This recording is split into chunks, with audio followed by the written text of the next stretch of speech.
Today we are going to do the puja of Adi Shakti. It's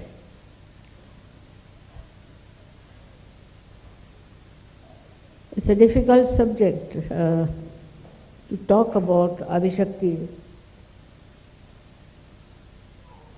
because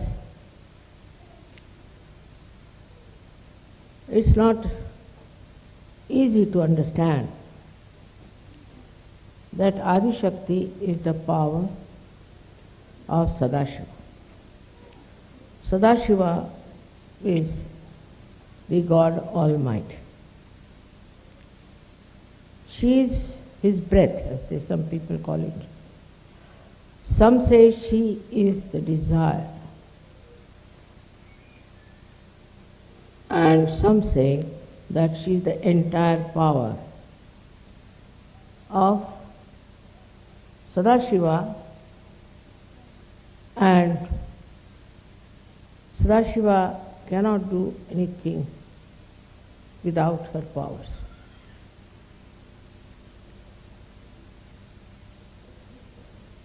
This subject has been described by many people in various books in different ways. But actually, we need not go to the background of the creation of Adi Shakti. For that at least you need 7 lectures. But we'll come to the point where Adi Shakti started working on this Mother Earth. The first thing is we must know that she created a Kundalini in the Mother Earth itself, and she created Sri Ganesha out of the Mother Earth. It's very interesting. So the Mother Earth becomes a very important thing for us. If we do not know how to respect the Mother Earth, we do not know how to respect ourselves. The expression of Adi Shakti within you is the Kundalini, no doubt. That is the reflection of Adi Shakti. But the reflection in the Mother Earth is also expressed, as you all know, in different places, different countries, different cities, as the manifestation of chakras and Adi Shakti's creations.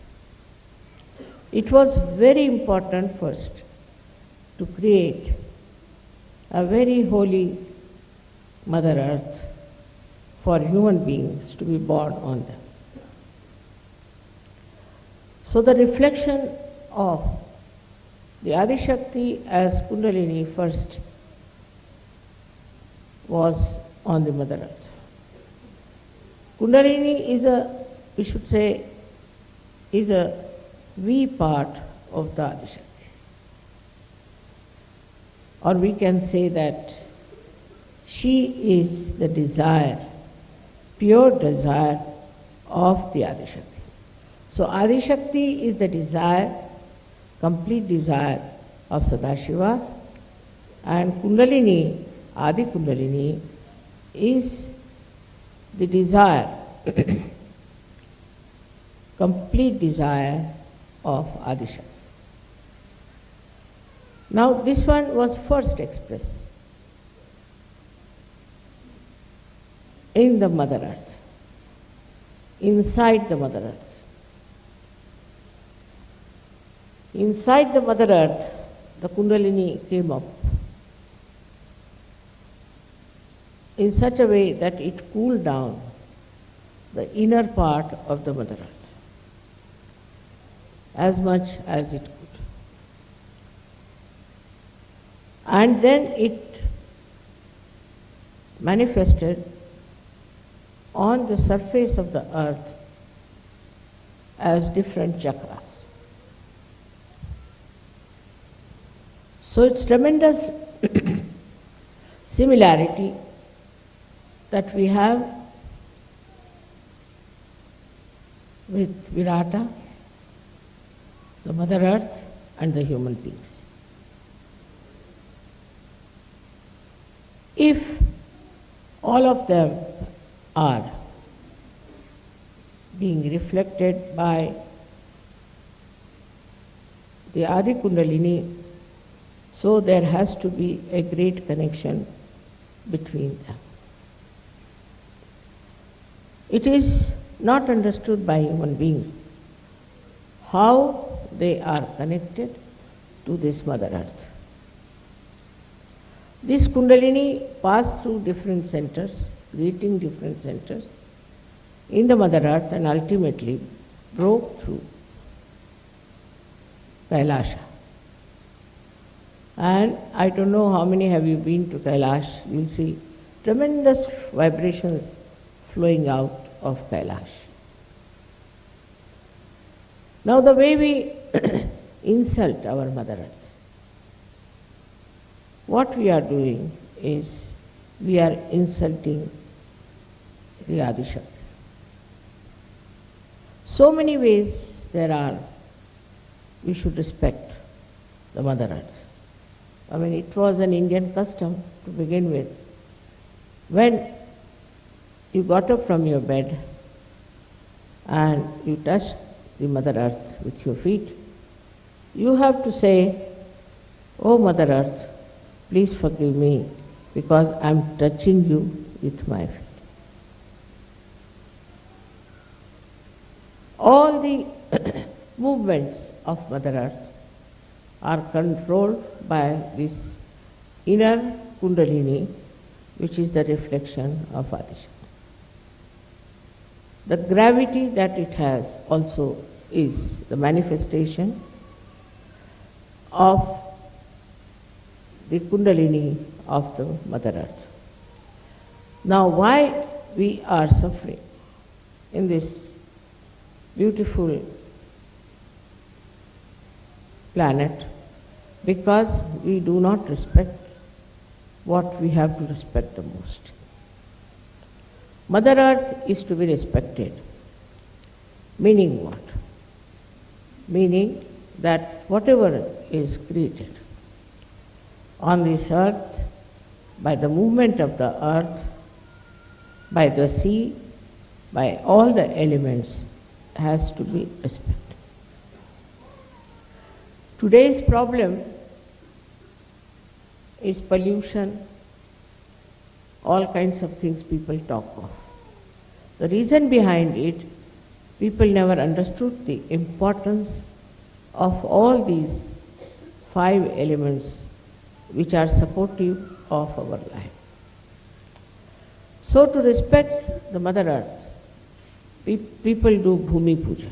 Many people, when they are building a house, they will do the Bhumi Pujan, means they will respect the Mother Earth. Because if she is not being respected, maybe there could be an earthquake. Which means that this Mother Earth understands, knows and acts. It acts in such a manner that human beings don't understand why such things happen. Now we can say that in a place called Latur,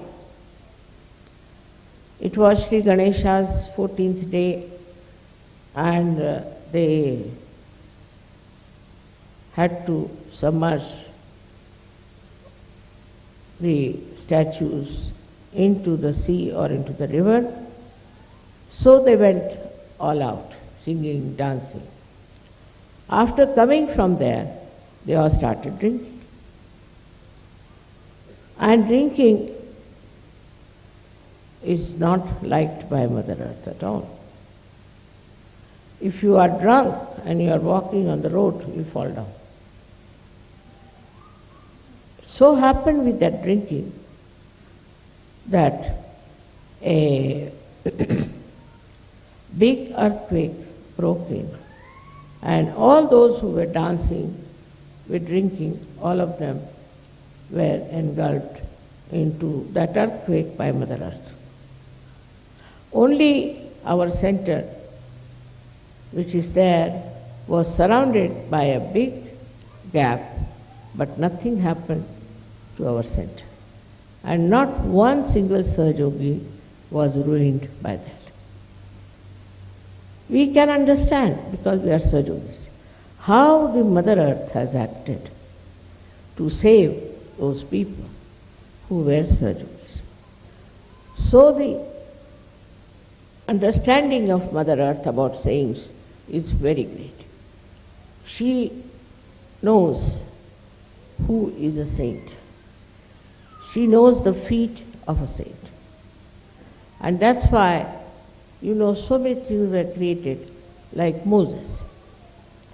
He went to the sea and the Mother Earth came up for them to walk through. If all the Jews had walked, it would not have worked. But it was Moses and his saintliness that the Mother Earth herself came up and helped. In the same way, when Rama was building a big bridge between Lanka and India, the Mother Earth came up as a bridge. So we should not try to curse the Mother Earth for any mishaps on this earth. If people are saintly, they will be always protected by Mother Earth. She will always try to give them whatever they want. You can see in the minute way that supposing now in our Kabela here, the roses are of such a big size. Such a big size roses. You won't find such big size in the whole world. But we have here such big ones. In Pratishthan, we had flowers of sunflower so big as that. One man could not lift it. Now, how is it all this is happening in particular places? Is the Mother Earth, who knows who is living here, who is walking on her back, we should say, or on her soil, because Mother Earth understands vibration. Now, certain places we say that are very holy.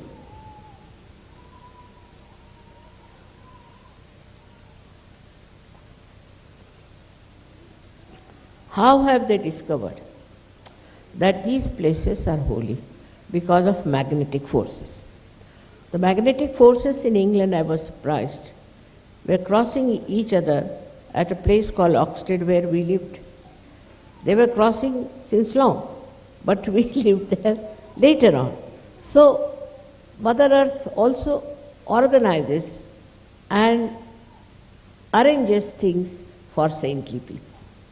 It's very interesting to see how the Mother Earth guides you in a proper way.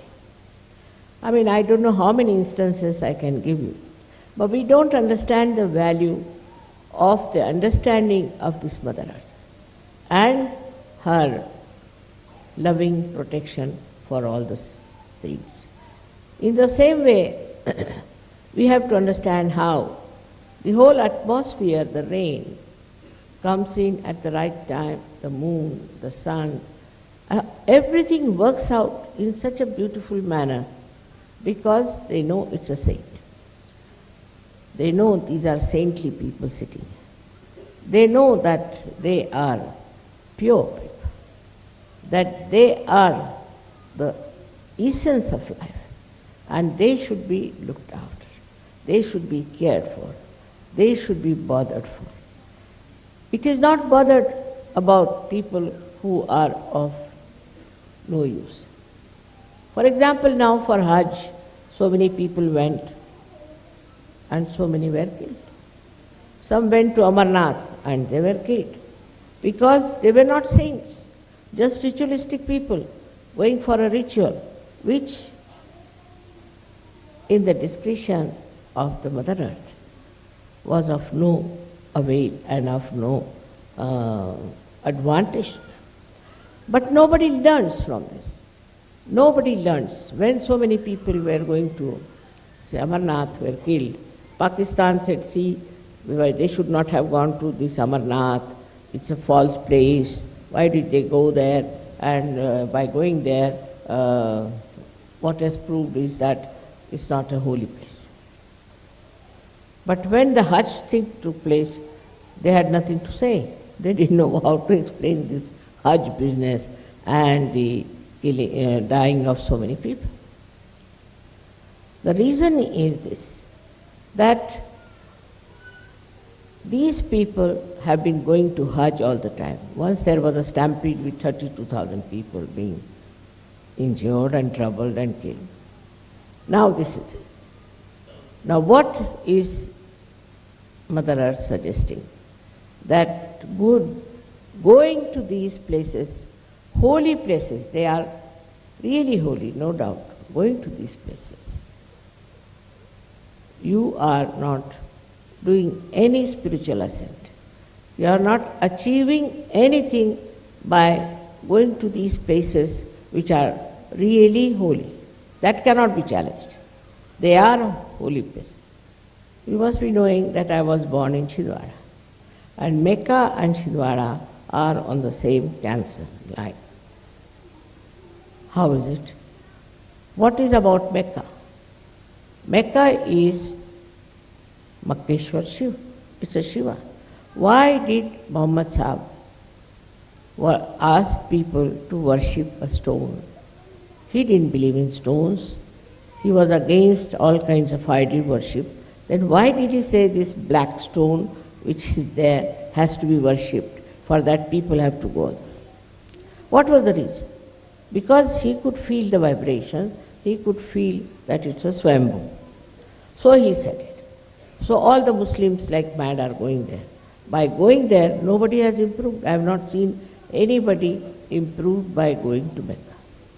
It's just a kind of a ritual. They think if they go there, when they will die tomorrow, they will tell God, see, now we have a certificate, we have been to Mecca.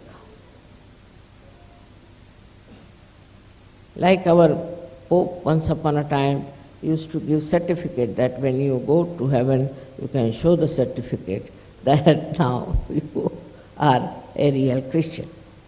In this way, all these artificial things came up. But there is reality behind it.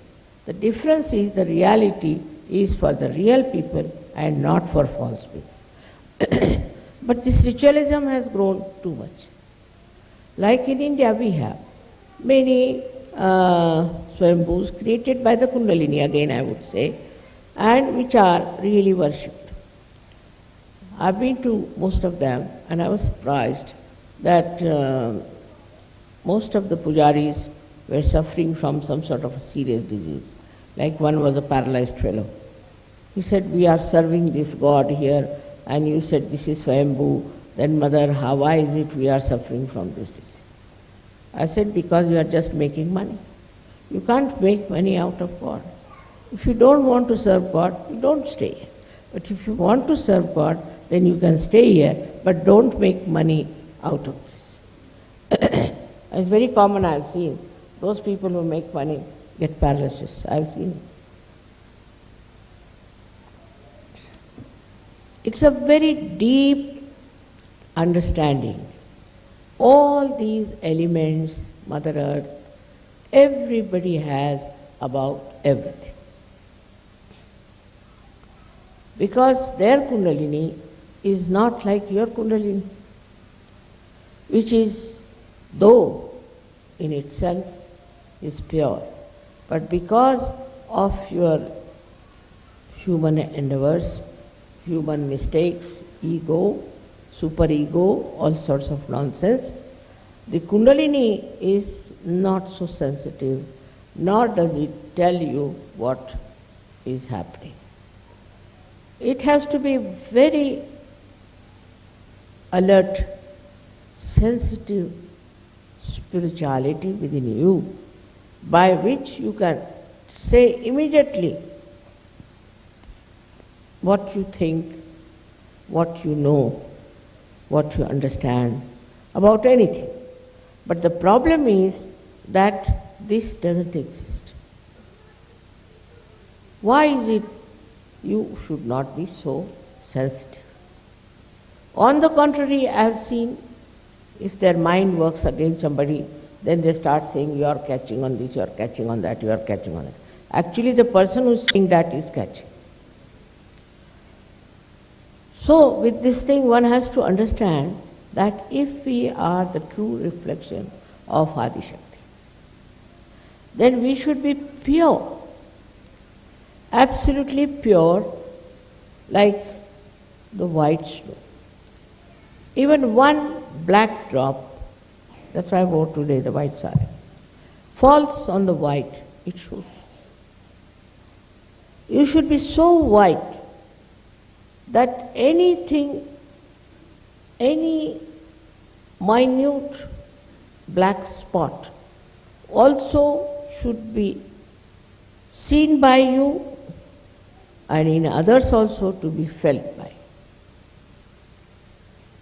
If that height is achieved by pure life, by pure thinking, by pure heart,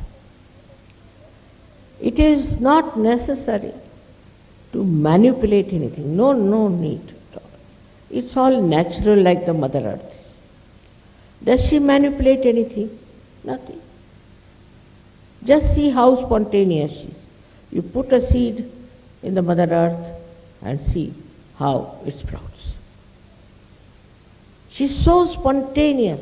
Her activity is so spontaneous. We never wonder about it. See different types of flowers, different types of fragrance, different heights of shrubs and trees.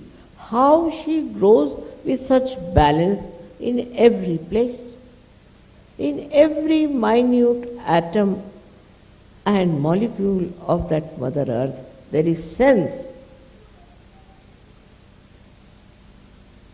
So before us is the best reflection of the Adishakti, and that is this Mother Earth.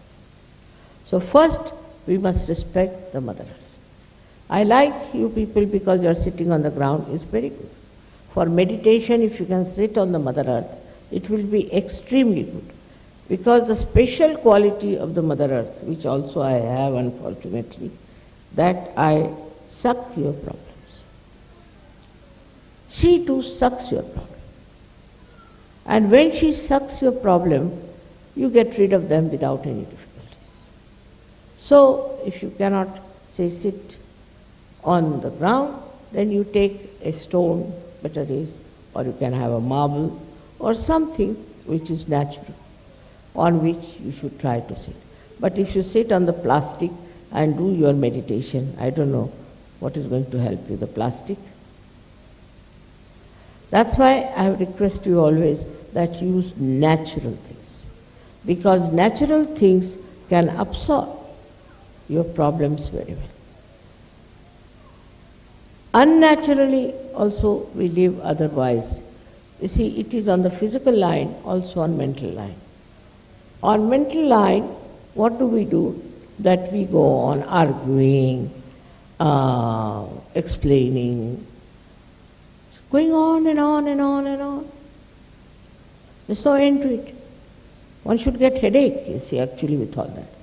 But if you are spontaneous, if you are very spontaneous, immediately you will know what the other fellow is trying to do or to say or to communicate.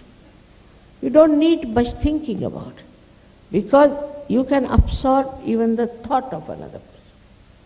Absorb doesn't mean that you take the bad thing of that person, but it's like a sieving out. You absorb what other person is saying and you sieve it out. Now the problem of this Adishakti is this, that I decided that I will have all of you enter into my body, absorb all of you. It's a very dangerous game, I know, but I did play, because I'm supposed to do at this stage of time that I should absorb you all in my body. So with you, all your problems are also gone into me. All your troubles also have gone into me. But by absorbing it, see, it's like ocean into which you are put and you are cleansed. But what about the ocean? Ocean has got still your problems and things lingering, and they are very troublesome. So the best thing would be for you to cleanse yourself. Cleansing is very important through introspection. But doesn't mean thinking, never means thinking. But introspection means meditation, and that you all should meditate. I must tell you, we had a meeting of the leaders, and they came out and sat in the drawing room. As soon as they assembled, I had such a severe pain in the stomach, and I had such a bad diarrhea that you can't believe. Now, who has got those problems, I don't know.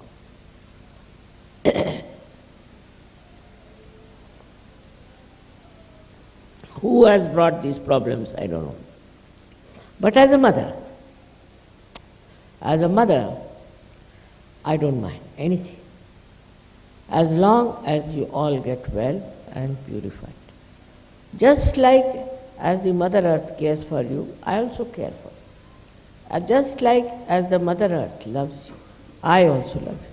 Whether you are bad or good is not the point. But to be kind to me, if you could try to be really good surgeons, not a show-offs, not business-like, not only thinking type, not argumentative, not criticizing others. If you just try to meditate every day, 10 to 15 minutes, I tell you, my health will be first class. Because I have taken your injections inside, and they start torturing my life for nothing at all. See, so, now it's a risk I have run, and I'm sure you are all very sensible people. And you'll understand that your mother shouldn't suffer. This is everyday crucifixion for me sometimes, and I don't know what to say. For example, the other day in Delhi, one gentleman who is a leader came to me to see me, and my one foot started going and paining so much. I mean, I didn't know what to tell him, that you get out now, because I just can't hurt him, But I say, what's the matter? Where have you been? What did you do? And so he realized and he went out. And really, it improved. Nearness also, I think, has an effect. Because if a man like that is, or a lady like that is full of problems, and she comes very much closer to my attention, then I have to take up the cross. It's like this. A very simple understanding should be that why are we in Sahaja Yoga? We are in Sahaja Yoga to ascend, to go higher and higher, as you sang yesterday. It was very entertaining yesterday, the way you talked about your ambition to be higher and higher. Really, it was very joy-giving, no doubt. But what are we doing about it?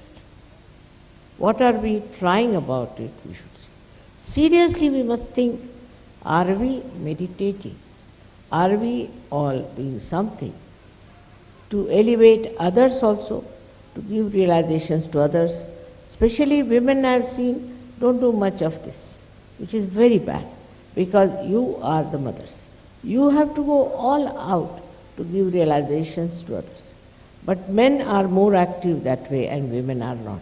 So it works the other way around.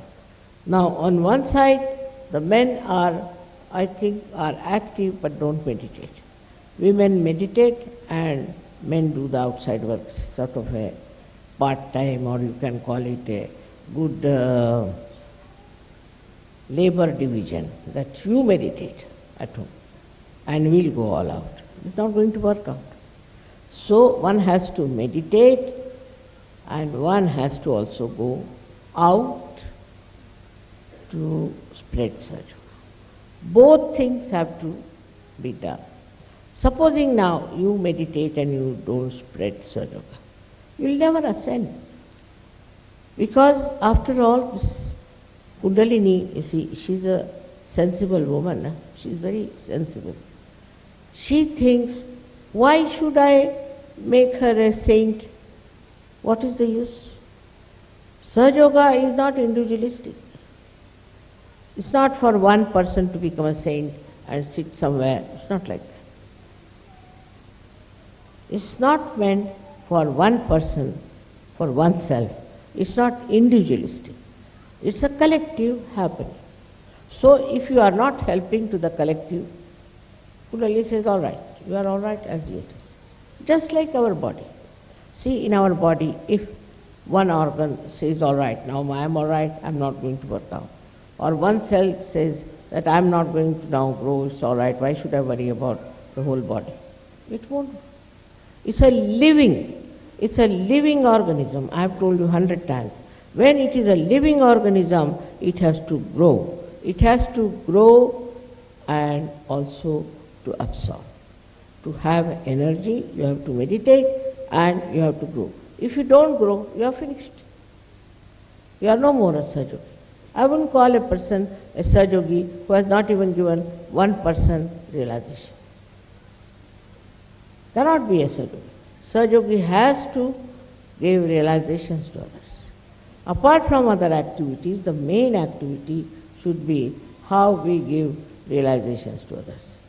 Unless and until we really look after that side of life, we can never grow in Sahaja Yoga. For example, now take my position. I am all right, I am complete, I have no problem. But why did I work so hard and wanted so many Sahaja Yogis? Why? What was that? I don't have to grow either. I am overgrown already. I don't have to do it. But why? What is the need? The need is like this. The need is of love. I have so much love that I have to channelize it. If I don't, I'll suffocate. I can't love myself. So this love has to spread. For that I have to have you people who can take this love to others and make them happy. This is a kind of a vision I have. And in this special time, it was promised by many people, by many saints, and it is so obvious that you are all specially chosen for this kind of thing. Now, how far you understand your importance is a different point.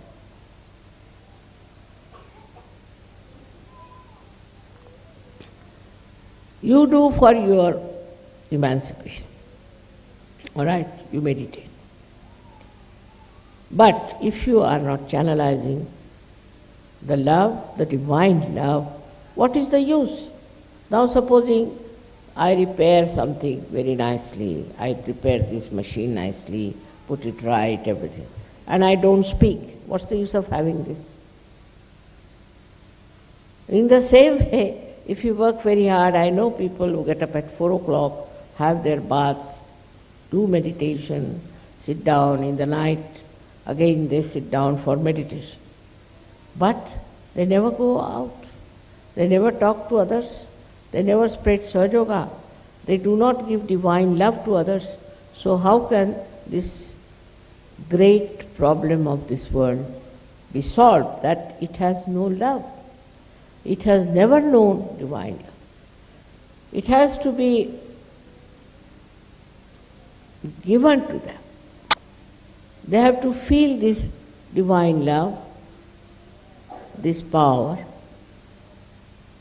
of Adishakti. They have to know it.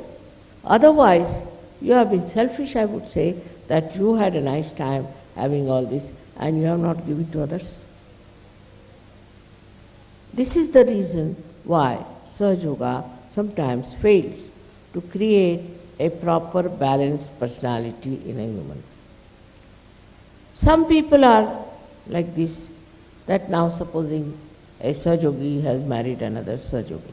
take a position like that. Now my desire is that they should develop a complete understanding of each other, love for each other, but love for Sahaja Yoga and for others. This is the only way we can justify marriage in Sahaja Yoga. Otherwise, why should they marry? But it doesn't happen like that. What happens is once they are married, then either they will quarrel, they will ask for divorce. If that doesn't happen, luckily, because in Sahaja Yoga it's so easy to get married, If that doesn't happen, then they start having their own family, their own homes, they becoming very small, very, very small, very limited. Did you come to Sahaja Yoga for that?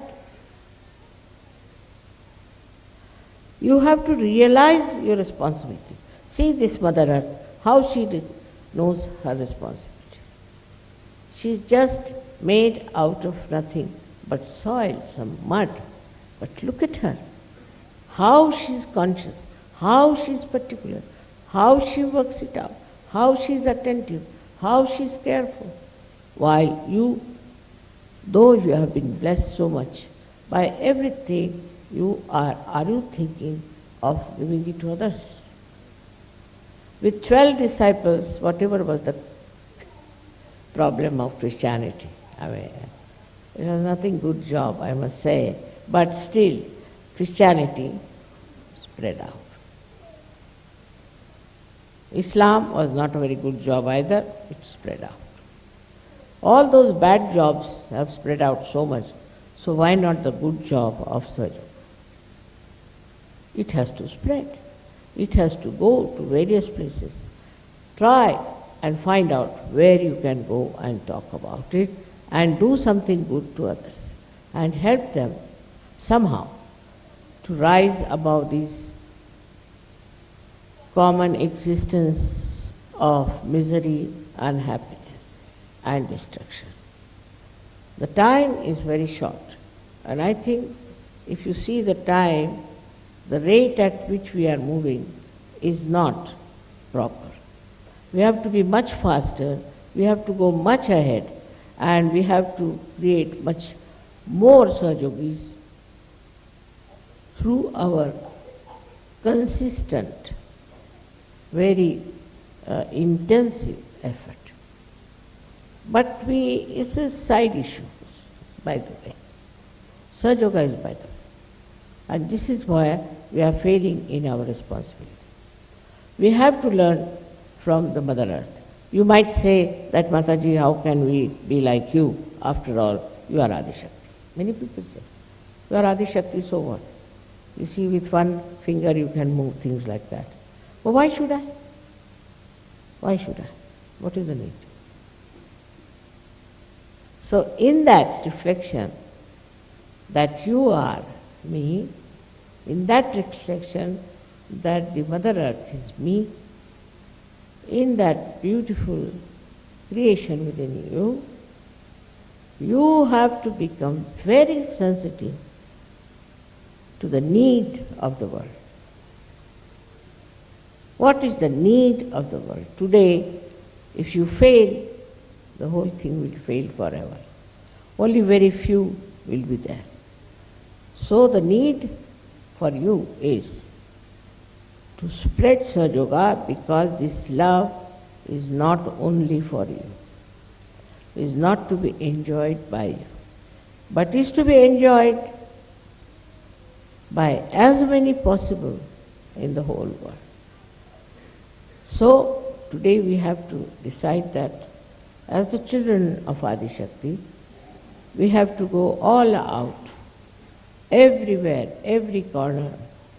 We have to shout and we have to tell loudly what is the time in which we are living and what is the responsibility that you have to fulfill as Sahaja Yogis. There must be some reason why you are here. Like in the beginning, Sahaja Guruji asked me, Mother, was I this last life? Was I Shivaji last life? Well, I said, what's the use? You might have been anything, but what are you today is much higher. Try to understand. You might be, say, Napoleon. You might be, say, one of the kings here, or maybe the queen from somewhere. So what? What did they do? Did they raise anybody's Kundalini? Did they have any power? Even the disciples of Christ, or even Muhammad Sahab's disciples, anyone, did they do it? Did they have any understanding of Kundalini? Did they have any love for others that they should give them realization? There were some Sufis, they never gave realization to anyone. There were so many saints who never gave realization to anybody. Muhammad Sahib never gave realization to anybody. Gautam Buddha never gave realization to anybody. Think of it. Christ never gave realization to anybody. Anybody. Krishna did not do it, Rama did not. Nobody but you can do it. You can do it and you know everything about Kundalini. It's a very big thing because you are children of the Adi Shakti. You are here and your mother is here. It's a very, very fortunate thing for me that you are here. I'm very proud of you. But again and again I have to tell you that the work has to be with a faster speed. We have to move with a faster speed and get more people to Sahaja Yoga. It is rather difficult for me to say something forcefully. That's not my nature, you know. Can't get into tempers and cannot get angry. And I cannot forcefully say something to you. But if you fail, then only thing will be that you have failed me completely. It means that. Nothing less than that. And if you don't want to do it, then I would request all of you to take a vow today that you will spread Sahaja Yoga and you will talk about Sahaja Yoga, know about Sahaja Yoga. There are many who don't know anything. Also it's very surprising, there are Sahaja Yogis, they don't know anything. And don't create problems for me, like marriage, we can't now live with the wife, we can't live with the husband. All sorts of nonsensical problems people create for me in Sahaja Yoga. Are you here to create problems or to remove problems of people? So on the whole, we have done well, I must say, but it's not the final. We have to work faster, with more enthusiasm and joyfully. You don't know what joy you get when you give realization to somebody. The most joyful moment is when you give realizations to others. Just try, once you enjoy it, then you want more and more and more. Now, after Sahaja Yoga, really, the want disappears into this desire that, my God, this man is going, should I call him and give him realization? On the street, you will feel like, come here, I want to give you something. You make him sit down, give realization. This will be your style, like mad. You say, oh, no, look at this. This countryman is without any realization, let us get. You'll have to go to churches, you'll have to go to universities, you have to go to all such congregations where they have no idea about what they can achieve. And then tell them, without any fear, without any malice. You can talk to them and you should tell them, now we are here to help for your good. We have not come for our good, but for your good. Now listen to us. And I am sure, very sure, that the Kundalini within you will be very happy. She is not happy, you see. She is not happy with people who are not using her fully. So she will be very happy to help you and do the needful for the emancipation of the whole world. May God bless you.